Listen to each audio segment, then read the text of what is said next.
Yeah, so good morning. Good morning. Welcome to the Park City Audiovisual Studios. We're glad to have you, James. Thanks for having me. Yeah, we did a little shout out to you last week because you work for your family business, which is TV Specialist, which your grandpa started so many years ago, and we bought a lot of this gear from you. We love it. This is perfect. It looks awesome. It's what we love cozy to do. in here. It's a lot of fun. So it turned out awesome. So you have a story that interests me, intrigues us a lot, and I think that our viewers and listeners are going to like it a lot too. Sure. You are an aviator. You are a pilot. Yeah. Your uncle is a pilot. Your dad is a pilot. Yeah. You guys have your own airplane. We do. You teach drone. You teach a class that prepares a drone operator to get their license. Correct. Their FAA license, which Gus here, who's running the behind the scenes cameras and so on, took and has his license. And thanks Woo-hoo. to you, Pass. We're still 100% pass rate. yeah, we're flying legally. So, but the story that we'd like to hear about is a mission that you guys, you and your family, and flew some protective PPE gear down to a Native American a reservation down in New Mexico, and set that up for us. Sure. Tell us a little bit about how that came to be. So the company, TV Specialist, just a brief preface, it was my grandfather that founded it in 1953. Proud to say we are older than Disneyland. Not as old as Disney, but Disneyland. My dad was the first pilot in the family, and then I believe my grandfather got his license, and then my uncle followed. And in the days where internet didn't exist, they were using it quite often for business expansion, doing installs out of the state. We still use it for those purposes. Internet has totally changed that paradigm, and so we use it less for those purposes. But a way for us to kind of give back is to be involved with some charity. And my dad, my uncle, and myself are members of an organization called Angel Flight. It's a national organization of pilots that basically donate their time, their plane, cost of fuel and whatever else to fly patients that need to travel to a particular city for medical attention, not emergency, life or death in that moment situations, but cancer treatments and such. And Utah, being our awesomeness that we are with the University of Utah and all the care facilities that are there, cancer research, Huntsman and primary children's, it's a mecca for people in these nearby states that don't have the means to travel here as often as they need to. That's where Angel Flight comes in. Well, another organization called With Love from Strangers, they were seeing early on the effects of COVID that it was having on these Indian reservations throughout New Mexico and some parts of Arizona and whatever else. And some homes didn't even have running water, and so they couldn't wash their hands, hand sanitizer, and then the facilities themselves, the hospitals were being overrun, senior care centers and stuff like that, and they were just losing supplies like crazy. So they needed some help. They did. Some real help. And it's remote. There's no real interstates going to these places. Just to get to New Mexico, you could get to California quicker just because these roads are not very accessible. Well, we can get an airplane in there much quicker as long as there's a place for us to land, whether it's a short grass, soft field, or concrete preferred.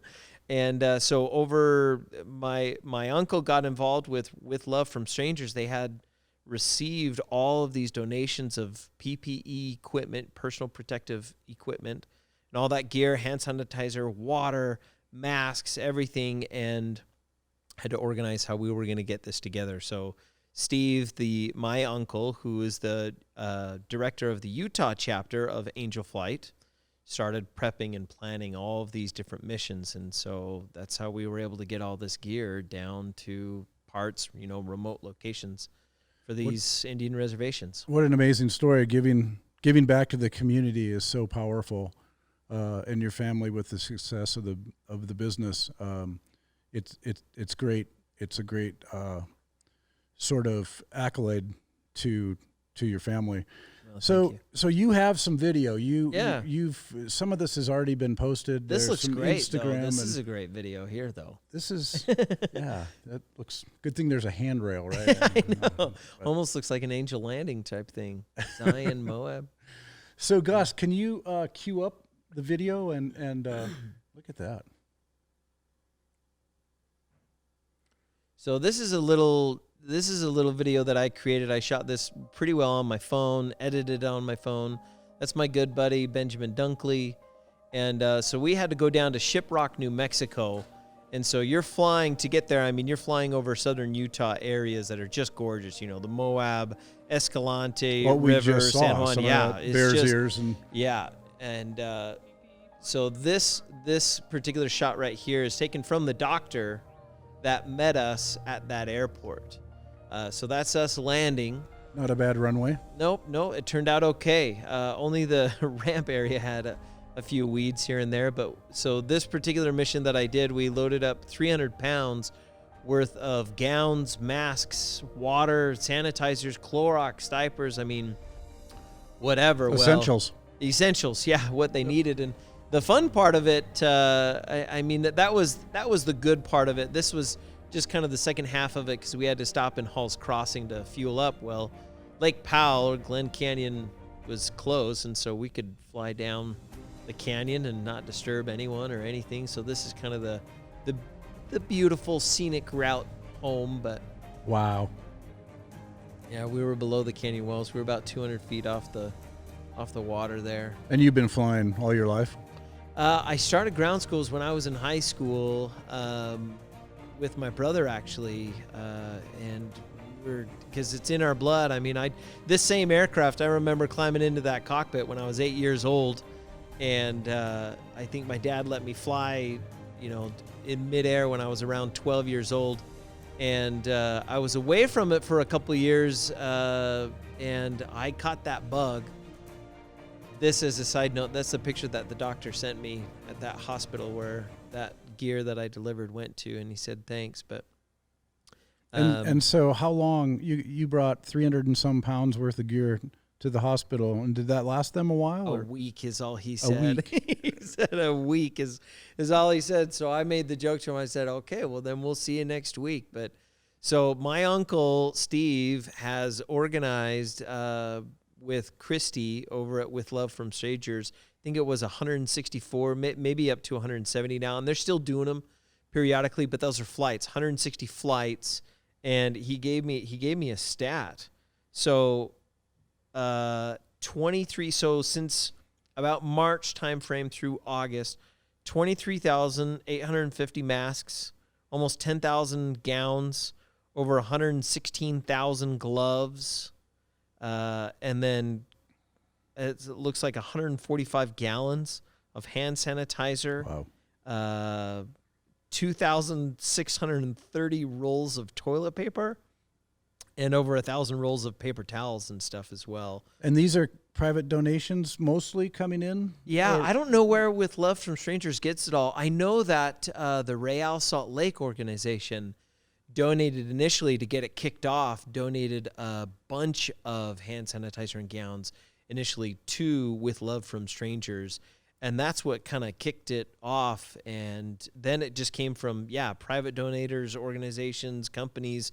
You know, it just came in from everywhere. And there was, I mean, in total, I think it was over 6,000. I don't know if we broke 10,000 pounds, but it's very possible between, I mean, all the gear that was delivered. It was thousands and thousands of pounds. So literally, a flight going in every week is possible. From Strangers with Love. Yeah. I mean, they're coordinating pilots and from the whole region. For sure. Well, yeah, from particularly from the Utah area. This is my dad in his route, so he's receiving. The problem wasn't finding the supplies. People were being very generous. I mean, she kept on contacting my uncle. We've got more gear. The problem was finding ways to get it down there. In the station area that we fly, you know, we can get nearly 1,100 pounds worth of gear, even with full fuel, that we can carry in there. So you put two people in there, we remove the back seats, Now, we can carry hundreds of pounds, but that box may only weigh 20 pounds, but it's just space. It just takes up space. Yep. And so it took a lot of flights. And so the problem wasn't really getting the gear. It was organizing the flights. They needed pilots to get them down there because it'd take a 14-hour drive to do it by car, whereas that route that I took from Salt Lake direct down to Shiprock, we were there in 2 hours. Right. So, yeah, you could run to that one airport if we needed to, 5-6 flights, assuming that we had the pilots organized to do that. So you guys researched where you're going to go. You take a look at the runways. There's an app, I think you said earlier, that gives you an indication. Yeah. If you're traveling to a gravel pitch or whatever it is. And then, so you fly, you leave Salt Lake, you go to Shiprock. There's no fuel. No fuel. There's no tower. Nope. Nobody's telling you which direction the wind's blowing or anything. You're just coming in hot. Yep. So there's what's called Unicom. Also, the official word is CTAF, but it's basically it's a traffic advisory. It's a frequency. All intents and purposes, it's a frequency that area is designated. So I tune my radio to that frequency, and I self-announce, and I say, hey, November 878 Alpha Hotel, we're 5 miles out from Shiprock, inbound to land on runway 16 or whatever it is. And if there's any traffic in the area, I'll hear it. But in this remote location, there's not much. And so, I don't have to have clearance or anything to go in there. Since we can look at airport directories on apps now available rather than books, which is great. But we don't know how accurate that information is because these are remote airports. And so, you'd see things, growing weeds or large cracks. Like some of them even said, the runway has potholes that are like a foot. I can hear myself. There's an echo now.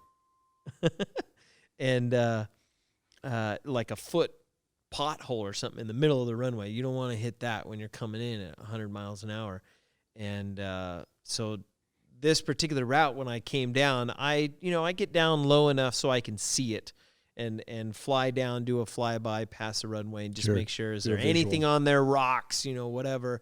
But the one that I landed on was actually in pretty good condition. So it'd be great if you could make notes in the app of what you've now. We've passed it. We have. So you can submit those notes for update, pilot reports and things like that, saying because the visual and the experience of landing there is valuable information. And that community of pilots, I was getting phone calls from other pilots saying, "You landed at Shiprock.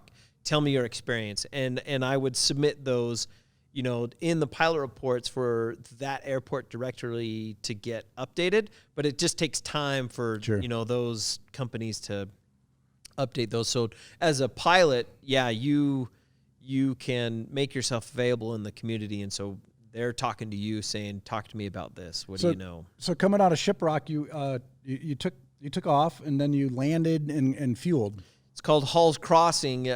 Bullfrog Marina across that bay is the other Hall's Crossing. That's the airport. There is a Bullfrog runway, but that runway is a lot skinnier. It's like landing on a skinnier single lane road, the Bullfrog Airport, and they don't have fuel. Hall's Crossing is a much bigger, nicer airport, and they've got fuel there. That guy, I can't remember his name. He probably, because of COVID, travel was down. Nobody was going anywhere. He acted, and because Lake Powell was still closed, when he saw us land and pull up, he was right there with his golf cart, in his mask. We were wearing our mask. He was so happy to see somebody. He's like, "What do you need?" And we just need to fuel up. And he's like, "Well, come inside, get a Coke." And he was so excited to see somebody. That's awesome. That's awesome. So, how do we get in touch with you, the organizations? Sure. I can. My email is James B as in Bravo at tvspec spec.com. That's my work email, and I can put you in contact if people have donations or they want to get involved. I can put them in contact with my uncle Steve, who is, like I said, the director of the Utah chapter for Angel Flight. And Angel Flight itself, outside of these missions that we did, as I mentioned earlier with the patients, there's always missions. We're always flying, patients and people that need medical attention or treatments of some kind. Even if you're not a pilot, they can donate their time as a driver. So they would meet us at that airport to pick up that patient and drive them to the hospital. And they're always looking for volunteers for that type of a thing. So fantastic. So I think that with that, we're going to thank you, James. Yeah, thanks for having me. It's great. Thank you. Thank you. Appreciate it. Yes, thank you. And so that's it. That's another episode from Park City Audiovisual Studios. We're PCAVUtah.com, and we would love to hear your story. If you've given back, if you're a business that's adapted to the change, much like we have, we'd love to have you come sit at the table and tell us your story. So once again, thanks a lot. Awesome. Thanks for having me, Ted. Okay, you bet.